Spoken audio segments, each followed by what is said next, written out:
জানো তো, প্রায় 1 বছর পর আমি এখানে আসি। আর যখনই আসি তখন কিন্তু গঙ্গার এপার থেকে ওপারে আমাকে যেতে হয়। তার কারণ হচ্ছে, ওপারে থাকে আমার এক মাসি, মানে মাসি শাশুড়ি। তার বাড়িতেই আজকে যাচ্ছি। আর দেখো চারিদিকটা কি অপূর্ব লাগছে। তো আমরা এভাবে গাড়ি নিয়ে এপার থেকে ওপারে যাই। আর যে নৌকোর যে মাঝি, সে কিন্তু একটা দড়ির মাধ্যমে কি সুন্দর স্মুথলিভাবে এপার থেকে ওপার আমাদের পৌঁছে দেয়। গঙ্গার এপার ভাঙলে ওপার গড়ে, ওপার ভাঙলে এপার গড়ে।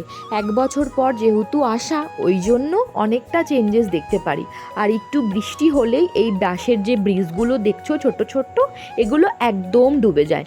আর মাঝিদের আবার নতুন করে একটা জায়গা তৈরি করতে হয়। আর এই জায়গাটা আসলে আমি জানো তো একটা জিনিস মিস করি, সেটা হচ্ছে মাটির রাস্তা। ডান দিকে রয়েছে হচ্ছে কলা বাগান, আর বাঁ দিকে রয়েছে হচ্ছে আমাদের মা গঙ্গা, আর গঙ্গার ওপারেই রয়েছে হচ্ছে সবুজ দ্বীপ, মঙ্গলদ্বীপ, যেটা ঘোরার জন্য, পিকনিক স্পটের জন্য কিন্তু অসাধারণ। আর দেখো বলতে বলতে এসে গেছি আমরা মাসির বাড়িতে। এসে দেখলাম দুটো ছোট্ট ছোট্ট বাছুর আছে, তাদেরকে আদর করতে করতেই সময়টা কেটে গেল। তাই মাসি পাশের থেকে বলছে, স্নান করে এসো বৌমা।